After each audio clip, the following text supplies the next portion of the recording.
that, and I must say that I want to thank a lot of the news organizations here today, because they looked at that nonsense that was released by maybe the intelligence agencies. Who knows? But maybe the intelligence agencies, which would be a tremendous blot on their record if they in fact did that. A tremendous blot. Because a thing like that should have never been written, it should never have been had, and it should certainly never have been released. But I want to thank a lot of the news organizations, for some of whom have not treated me very well over the years. A couple in particular, and they came out so strongly against that fake news and the fact that it was written about by primarily one group and one television station. So I just want to compliment many of the people in the room. I have great respect for the news and great respect for freedom of the press and all of that, but I will tell you there were some news organizations, with all that was just said, that were so professional, so incredibly professional, that I've just gone up a notch as to what I think. Okay?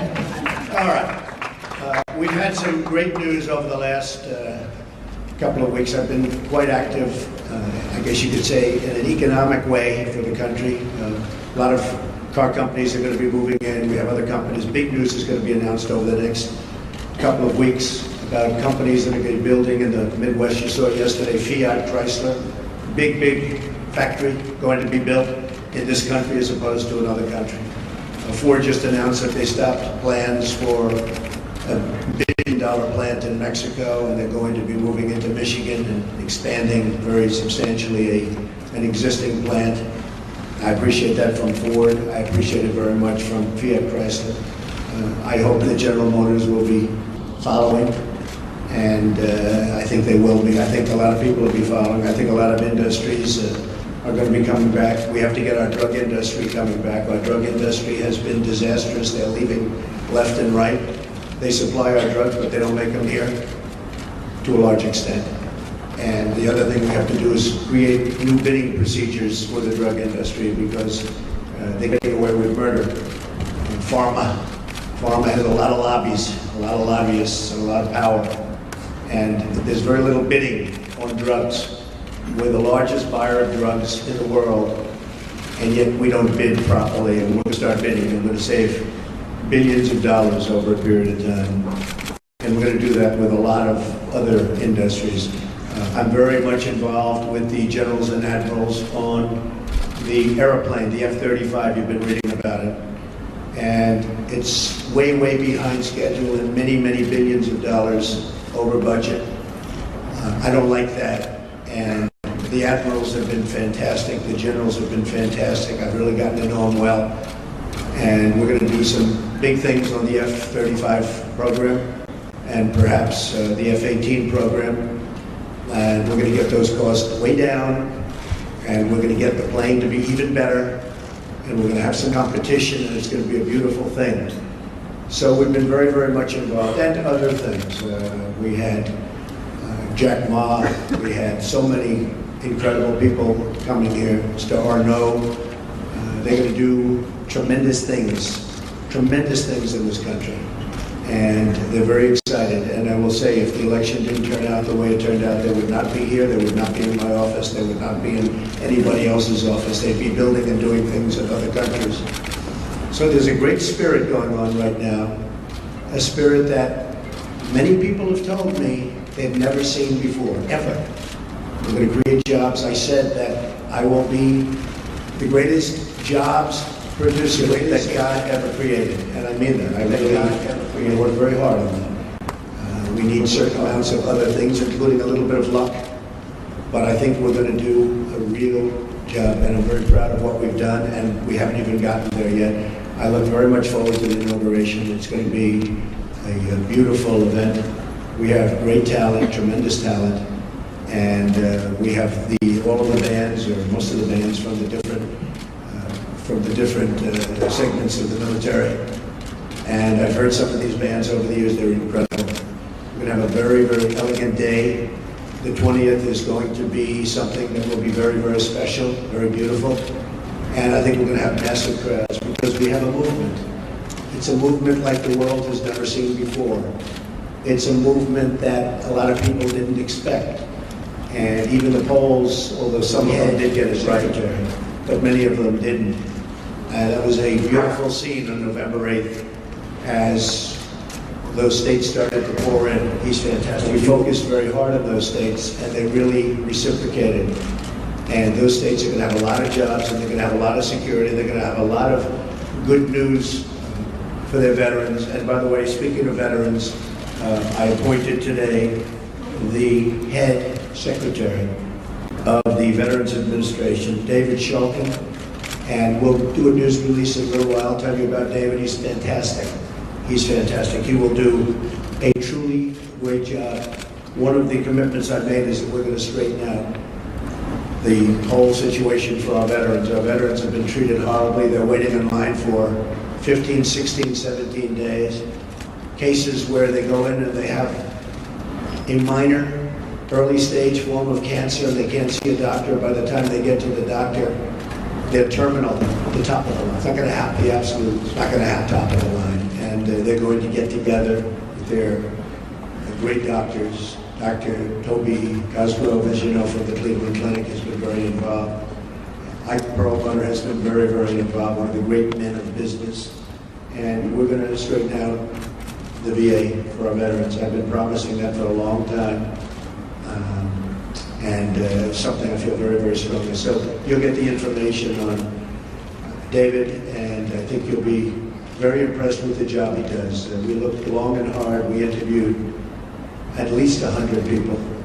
Some good, some not so good, but we have a lot of talent. And we think this election will be something that will, with time, straighten it out, and straighten it out for good, because our veterans have been treated very unfairly. Okay. Questions? Yes. Mr. President-elect, thank you so much. Thank you. Appreciate it. A couple of aspects of the intelligence briefing that you received on Friday that we're looking for further clarification on. Sure. First of all, did the heads of the intelligence agencies provide you with a two-page summary of these unsubstantiated allegations? And secondly to that, on the broader picture, do you accept their opinion that Vladimir Putin ordered the hack of the DNC and the attempted hack of the RNC? And if you do, how will that color your attempts to build a relationship with a leader who has been accused of committing an act of espionage Okay, first against of the all, United States? these meetings, as you know, are confidential, classified, so I'm not allowed to talk about what went on in the meeting. But we had many witnesses in that meeting, many of them with us. And I will say again, I think it's a disgrace that information would be let out. I saw the information, I read the information outside of that meeting. It's all fake news, it's phony stuff. It didn't happen. And it was gotten by opponents of ours, as you know, because you reported it, and so did many of the other people. It was a group of opponents who got together, sick people, and they put that crap together. So I will tell you that not within the meeting, but outside of the meeting, somebody released it. It should never have been, number one, shouldn't have even entered paper, but it should never have been released. But I read what was released, and I think it's a disgrace. I think it's an absolute disgrace. As far as hacking, I think it was Russian, but I think we also get hacked by other countries and other people. And I can say that, you know, when we lost 22 million names and everything else that was hacked recently, they didn't make a big deal out of that. That was something that was extraordinary. That was probably China. We have much hacking going on. Mm-hmm. One of the things we're going to do, we have some of the greatest computer minds anywhere in the world that we've assembled. You saw just a sample of it 2 weeks ago up here, where we had the 6 top people in the world that were never in the same room together as a group. And we're going to put those minds together, and we're going to form a defense. And I have to say this also. The Democratic National Committee was totally open to be hacked. They did a very poor job. They could have had hacking defense, which we have. And I will give Reince Priebus credit, because when Reince saw what was happening in the world and with this country, he went out and went to various firms and ordered a very, very strong hacking defense. And they tried to hack the Republican National Committee, and they were unable to break through. We have to do that for our country. It's very important. And just to the last part of that question, when I said, how could all of this potentially color your attempts to build a better relationship with President Putin? Well, you know, President Putin and Russia put out a statement today that this fake news was indeed fake news. They said it totally never happened. Now, somebody would say, oh, of course he's going to say that. I respected the fact that he said that. And I'll be honest, I think if he did have something, they would have released it. They would have been glad to release it. I think, frankly, had they broken into the Republican National Committee, I think they would have released it, just like they did about Hillary and all of the horrible things that her people, like Mr. Podesta, said about her. I mean, what he said about her was horrible. If somebody said about me what Podesta said about Hillary, I was the boss, I would have fired him immediately, or that person, because what he said about her was horrible. But remember this, we talk about the hacking. Hacking's bad, and it shouldn't be done. But look at the things that were hacked. Look at what was learned from that hacking. That Hillary Clinton got the questions to the debate and didn't report it? That's a horrible thing. That's a horrible thing. Can you imagine that if Donald Trump got the questions to the debate, it would have been the biggest story in the history of stories. And they would have said, immediately you have to get out of the race. Nobody even talked about it. It's a very terrible thing. Yes, President-elect, can I ask you a question, sir? Thank you, Mr. President-elect. On that intelligence report, the second part of their conclusion was that Vladimir Putin ordered it because he aspired to help you in the election. Do you accept that part of the finding? And will you undo what President Obama did to punish the Russians for this, or will you keep it in place? If Putin likes Donald Trump, I consider that an asset, not a liability. Because we have a horrible relationship with Russia. Russia can help us fight ISIS, which, by the way, is number one tricky. I mean, if you look, this administration created ISIS by leaving at the wrong time. The void was created, ISIS was formed. If Putin likes Donald Trump, guess what, folks? That's called an asset, not a liability. Now, I don't know that I'm going to get along with Vladimir Putin. I hope I do, but there's a good chance I won't. And if I don't, do you honestly believe that Hillary would be tougher on Putin than me? Does anybody in this room really believe that? Give me a break. But President Obama's steps, will you keep on going? It's clear whether during your visits to either Moscow or St. Petersburg you engaged in conduct that you now regret, and that a reasonable observer say that you are potentially vulnerable to blackmail by Russia or by its intelligence agencies. Let me just tell you what I do. When I leave our country, I'm a very high-profile person, would you say? I am extremely careful. I'm surrounded by bodyguards. I'm surrounded by people. And I always tell them, anywhere, but I always tell them, if I'm leaving this country, be very careful, because in your hotel rooms, and no matter where you go, you're going to probably have cameras. I'm not referring just to Russia, but I would certainly put them in that category. And number one, I hope you're going to be good anyway. But in those rooms, you have cameras in the strangest places. Cameras that are so small with modern technology, you can't see them and you won't know. You better be careful, or you'll be watching yourself on nightly television. I tell this to people all the time. I was in Russia years ago with the Miss Universe contest, which did very well. Moscow, the Moscow area, did very, very well. And I told many people, be careful, because you don't want to see yourself on television. Cameras all over the place. And again, not just Russia, all over. Does anyone really believe that story? I'm also very much of a germaphobe, by the way. Believe me. One more question, sir. About how you plan to disentangle yourself from your business, but first, I have to follow up on some of these Russia remarks. Based on your comments here today, do you believe the hacking was justified? Does Russia have any leverage over you, financial or otherwise? And if not, will you release your tax returns to prove it? So I tweeted out that I have no dealings with Russia. I have no deals in Russia. I have no deals that could happen in Russia because we've stayed away. And I have no loans with Russia. As a real estate developer, I have very, very little debt. I have assets that are, and now people have found out how big the company is. I have very little debt, I have very low debt. But I have no loans with Russia at all. And I thought that was important to put in. I certified that. So I have no deals, I have no loans, and I have no dealings. We could make deals in Russia very easily if we wanted to. I just don't want to because I think that would be a conflict.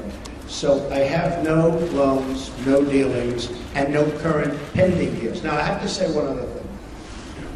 Over the weekend, I was offered $2 billion to do a deal in Dubai with a very, very, very amazing man, great developer from the Middle East, Hussein Damak, a friend of mine, great guy, and was offered $2 billion to do a deal in Dubai, number of deals. And I turned it down. I didn't have to turn it down, because as you know, I have a no conflict situation because I'm president, which is, I didn't know about that until about 3 months ago, but it's a nice thing to have. But I don't want to take advantage of something. I have something that others don't have. Vice President Pence also has it. I don't think he'll need it. I have a feeling he's not going to need it. But I have a no conflict of interest provision as president. It was many, many years old. This is for presidents, because they don't want presidents getting, I understand, they don't want presidents getting tangled up in minutia. They want a president to run the country.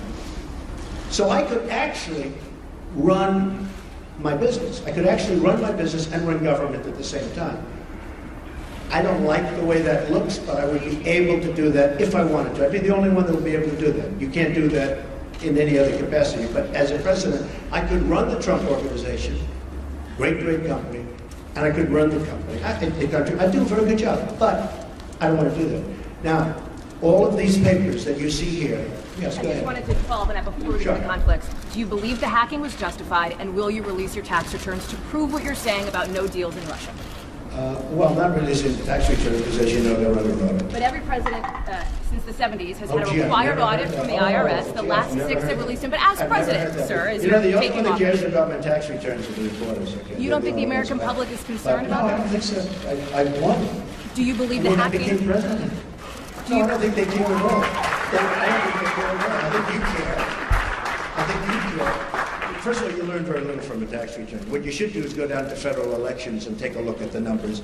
And actually, people have learned a lot about my company, and now they realize my company is much bigger, much more powerful than they ever thought. We're in many, many countries, and I'm very proud of it. And what I'm going to be doing is my 2 sons, who are right here, Don and Eric, are going to be running the company. They are going to be running it in a very professional manner. They're not going to discuss it with me. Again, I don't have to do this. They're not going to discuss it with me. And with that, I'm going to bring up Sherry Dillon, and she's going to go, these papers are just some of the many documents that I've signed, turning over complete and total control. Mr. Trump, can we ask you some policy questions? Policy questions, sir. Trump, thank you, Mr. Trump. Trey Yanks with One American News. What is your response to your critics that say not only you, but also your cabinet is filled with conflicts of interest, and do you plan to set an example in the future to make sure that your cabinet and everyone throughout your administration? Good question. I really think that when you watch what's going on with what's happening in Hawaii, I was just watching as an example Rex Tillerson. I think it's brilliant what he's doing and what he's saying.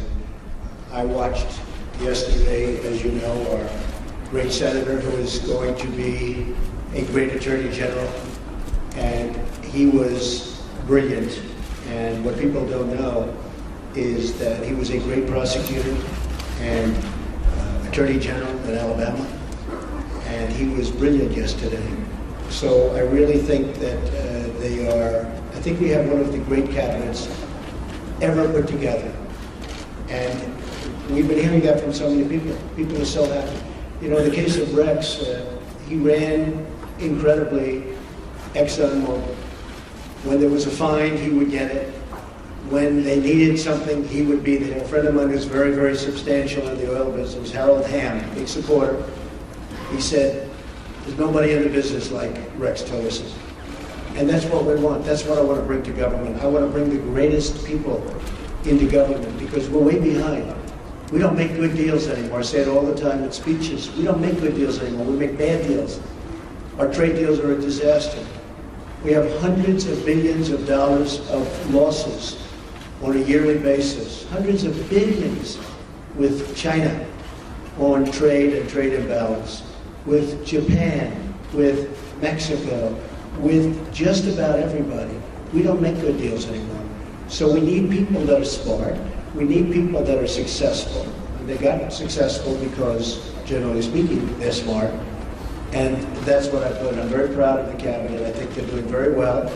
It's very interesting how it's going, but I think they're doing very, very well. Mr. Trump, quick follow-up, sir, on Russia, sir. Thank you, Mr. President-elect. I wanted to ask a few questions on Obamacare. Yeah. Can you be specific on what guidance you're giving congressional Republicans on the timeline for repeal and replace, Sure. whether it needs to be simultaneous or a Finally, delay? Obamacare. I thought it was never going to be And asked. I also wanted to ask you, though, if you have outlined a plan for what you want the replace package to look like. Would it guarantee coverage for those who have gotten health insurance through the current Obamacare law? You're going to be very, very proud, as not only the media and reporters, you're going to be very proud of what we put forth having to do with health care.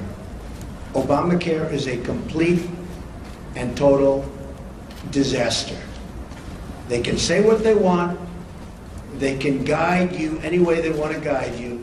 In some cases, they guide you incorrectly. In most cases, you realize what's happened. It's imploding, as we said. Some states have over 100% increase. And 17, and I said this 2 years ago, 17 is going to be the bad year. It's going to be catastrophic. Frankly, we could sit back, and it was a thought from a political standpoint, but it wouldn't be fair to the people. We could sit back and wait and watch and criticize. And we could be a Chuck Schumer and sit back and criticize it, and people would come, they would come, begging to us, please, we have to do something about Obamacare. We don't want to own it. We don't want to own it politically. They own it right now.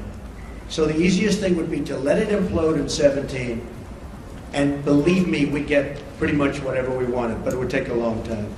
We're going to be submitting, as soon as our secretary is approved, almost simultaneously, shortly thereafter, a plan.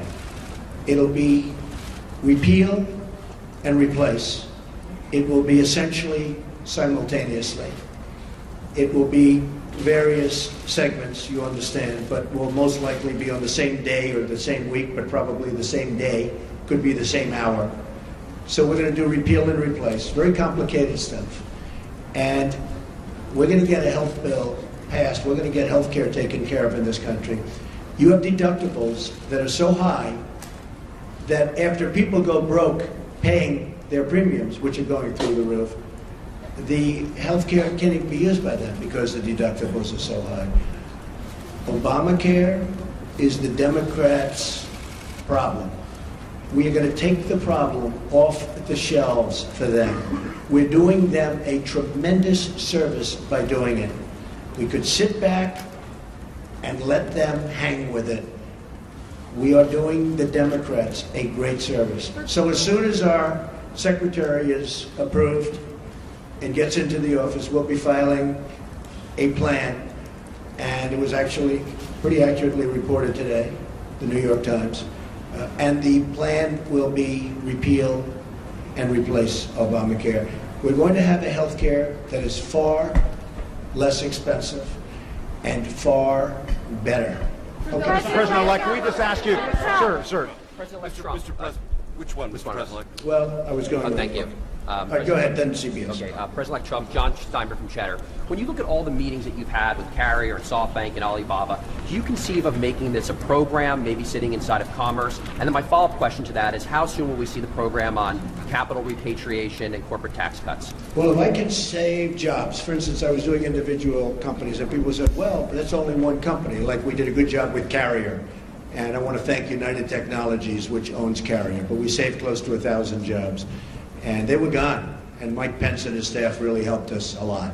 But those were that was a tough one because they announced a year and a half before that they were leaving. So it's always tough when they're building a plant. It's a little tougher than before they start or before they make an announcement. So I want to thank United Technologies. But we've been meeting with a lot of companies. But what really is happening is the word is now out that when you want to move your plant to Mexico or some other place, and you want to fire all of your workers from Michigan and Ohio and all these places that I won for good reason, it's not going to happen that way anymore. You want to move your plant, and you think, as an example, you're going to build that plant in Mexico, and you're going to make your air conditioners or your cars or whatever you're making, and you're going to sell it through what will be a very, very strong border, not a weak border like it is that we don't even have a border, it's an open sieve. But you're going to sell through a very strong border. Not going to happen. You're going to pay a very large border tax.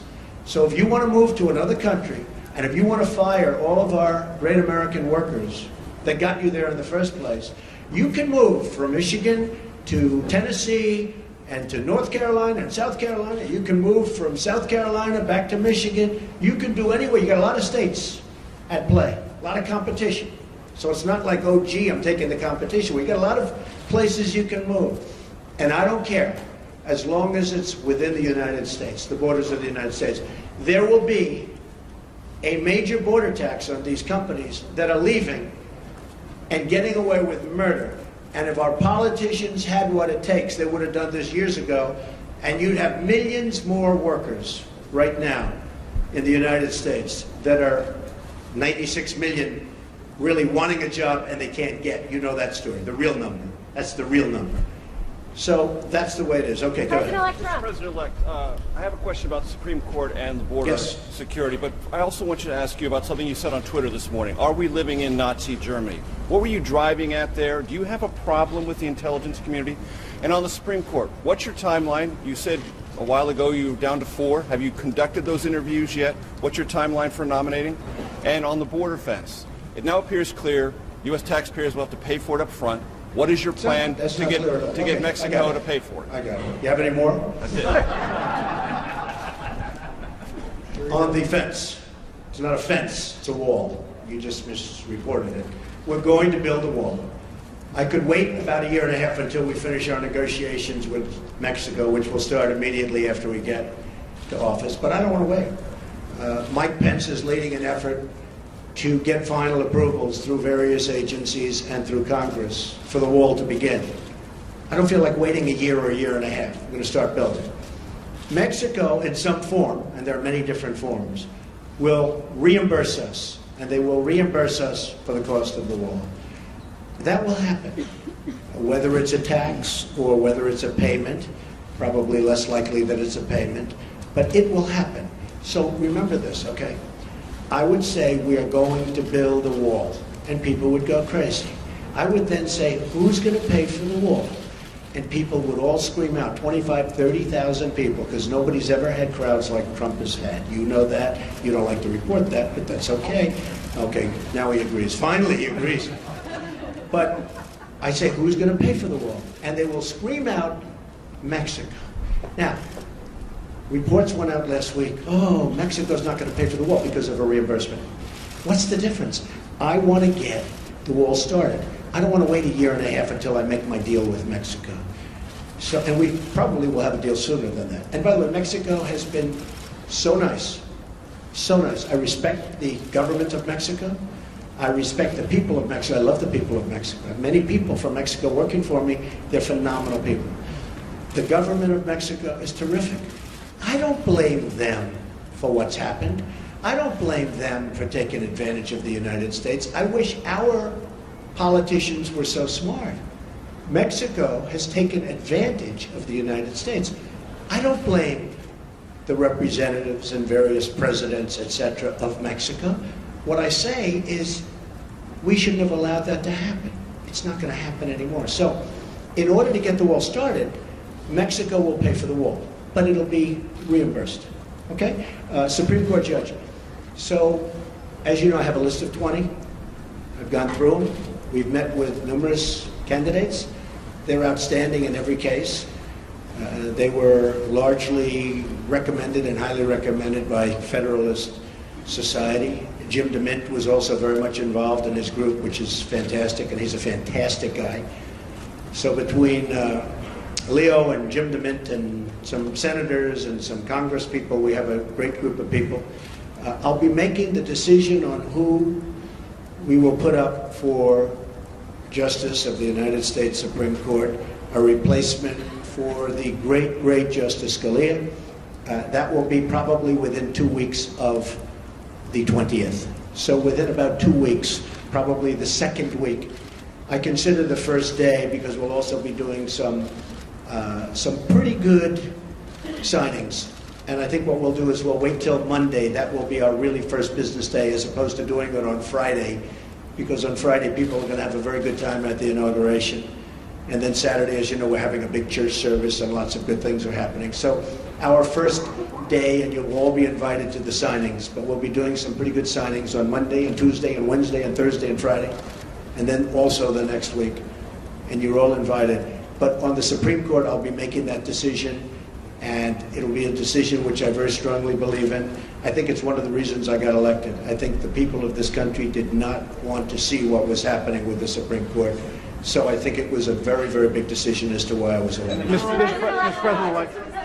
The tweet that you had this morning about are we living in Nazi Germany, what were you driving at there? What are you trying to tell the I think it was disgraceful that the intelligence agencies allowed any information that turned out to be so false and fake out.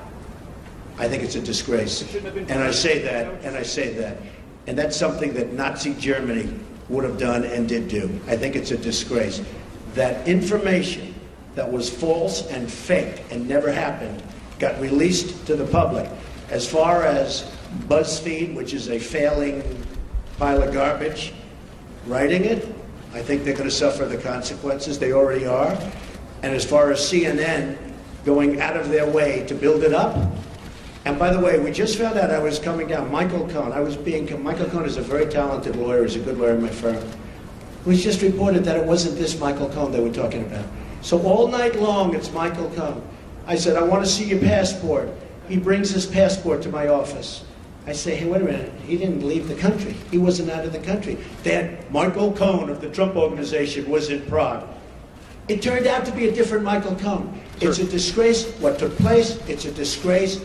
And I think they ought to apologize to start with Michael Cohen. Sir, since you're attacking us, can you give us a question? Mr. President-elect. Go ahead. Mr. President-elect, since you are attacking our news organization, can you give us a chance? Your organization. You are attacking our news organization. Can you give us a chance to ask a question, sir? Go ahead. Sir, can you state, Mr. President-elect, can you state categorically, Mr. President-elect, can you give us a question? You're attacking us. Can you give us a question? Don't be rude. Can you give us a question? I'm not going to give you a question. Can you state categorically? You are fake news. Sir, go ahead. Can you state categorically that nobody...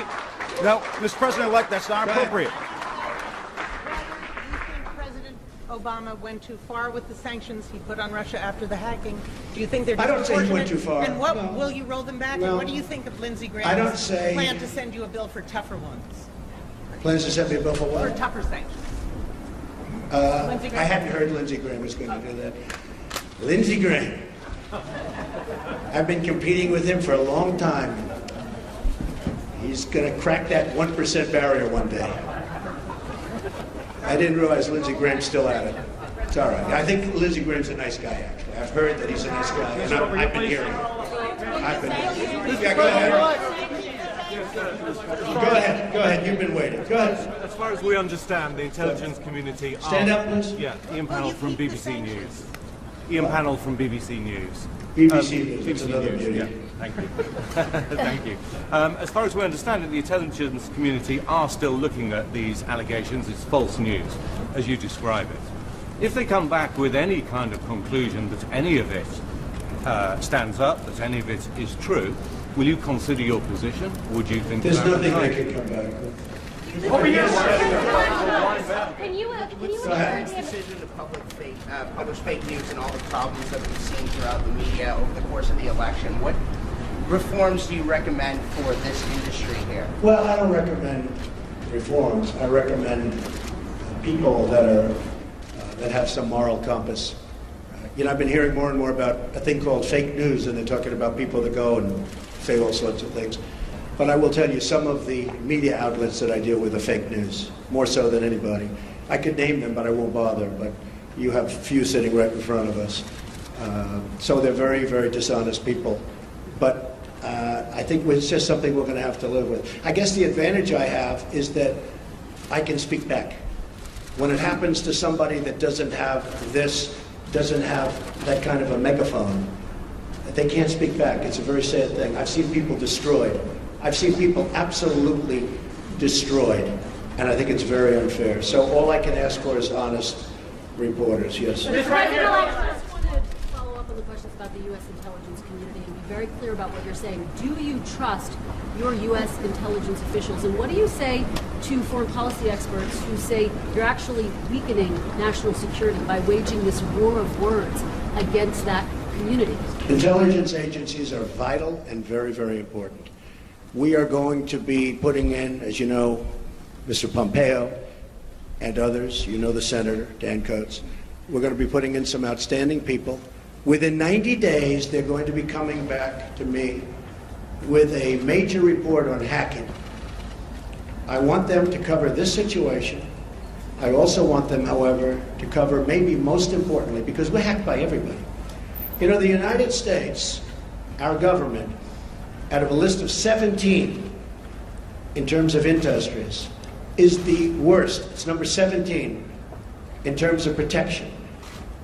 If you look at the retail industry, if you look at the banking industry, various industries, out of 17 industries, they put this in the category of an industry, the United States is last in terms of protecting, let's say, hacking defense. Like we had a great hacking defense at the Republican National Committee. That's why we weren't hacked. By the way, we were told they were trying to hack us, but they weren't able to hack. And I think I get some credit because I told Reince, and Reince did a phenomenal job, but I said, I want strong hacking defense. The Democratic National Committee didn't do that. Maybe that's why the country runs so badly that way. But I will tell you, wait, let me finish. Within 90 days, we will be coming up with a major report on hacking defense. How do we stop this new phenomena, fairly new phenomena? Because the United States is hacked by everybody. That includes Russia and China and everybody. Everybody. Okay. But how Go ahead. Mr. President-elect, you said just now that you believe that Russia indeed was responsible for the hacking of the DNC and John Podesta's emails, etc. Well, Russia, but you know what? Could have been others also. But why did you spend weeks undermining the U.S. intelligence community before simply getting the facts and then making a public statement? Well, I think it's pretty sad when intelligence reports get leaked out to the press. I think it's pretty sad. First of all, it's illegal. You know, these are classified and certified meetings and reports. I'll tell you what does happen. I have many meetings with intelligence, and every time I meet, people are reading about it. Somebody's leaking it out. So then I said, maybe it's my office. Maybe my office. Because I have a lot of people, a lot of great people. Maybe it's them. And what I did is I said, I won't tell anybody. I'm going to have a meeting, and I won't tell anybody about my meeting with intelligence. And what happened is I had my meeting. Nobody knew, not even Rona, my executive assistant for years. She didn't know, I didn't tell her. Nobody knew. The meeting was had, the meeting was over, they left, and immediately the word got out that I had a meeting. So, I don't want that. I don't want that. It's very unfair to the country, it's very unfair to our country, what's happened. That report should have never, first of all, it shouldn't have been printed, because it's not worth the paper it's written on. And I thank the New York Times for saying that. I thank a lot of different people for saying that, but I will tell you, that should never, ever happen. But do you trust President-elect, ABC News.